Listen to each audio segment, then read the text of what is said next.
This week for our behavior change, we are going to learn a new skill, which is called substituting behavior, also known as counter conditioning. So the idea behind this is you're going to have habits through life, and you're going to create these habits. And a lot of times these habits are going to impede changes you want to make in your life. And so we need to be able to recognize these habits that we fall into that may not be so healthy for us or may not be so productive, and then pick a new action that we can do when we notice we're in this habit so that we can break free of it and then continue to improve and progress forward.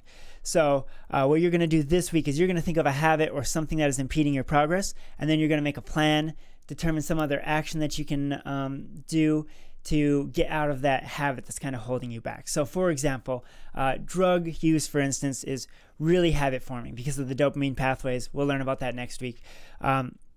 So let's say you smoke cigarettes at work for your work break with your friends, right? And so you get a smoke break. It's kind of nice. You take 10 minutes to hang out with your friends and everybody smokes, right?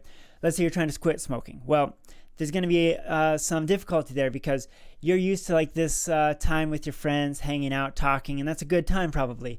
The problem is, you're smoking while you do that, and the temptation to smoke is going to be quite high when you're in that situation again. So, you want to find a substituting behavior. So some people might decide to vape some 0% nicotine e-juice, right? And that is going to allow them to hang out with their friends, do similar habits, the smoking activity, but you're not getting any nicotine. So that would be a healthier option, I would say.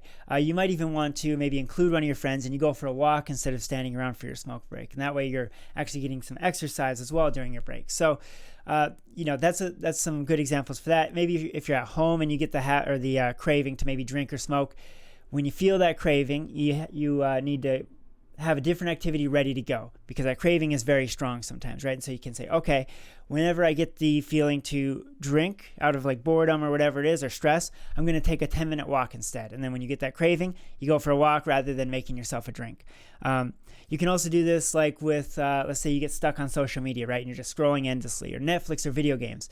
Maybe if you realize you've been doing this for, 45 minutes or an hour and you're just wasting your time, you need to create an activity to break yourself out of that. So just a small activity. Maybe you need to pick up your room for 5 minutes, right? Maybe you need to go for a walk. Maybe you need to play with your dog or call a family member or something like this, right? That can just break you out of that monotonous routine because it's really easy to stay in those habits, and we need to change those if we can.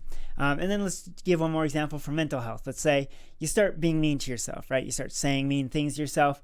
Okay, when you notice that habit, then you have to say, okay, what is your substituting behavior? Well, maybe it can be journaling, some a gratitude list or some reaffirming statements, or maybe you need to do some self-care, right? Take a shower, clean yourself up a little bit, brush your teeth, do something nice for yourself. So you're going to think about your own life, a habit that is impeding your goal progress, and then create a substituting behavior or a counter conditioning behavior to get you out of those routines. One thing of note to watch out for here is sometimes, especially with drug addiction, when people are trying to break free, they will substitute a drug addiction for a new addiction. And, some people do get addicted to exercise, and they exercise more than what's healthy, right? And we've talked a little bit about that. There's various levels. It depends how people's mindsets are, but you just want to make sure that you're not choosing a new activity, or at least you need to monitor your new activity to make sure that doesn't become an addiction as well. Okay, that's good for this video. I will see you in the next one.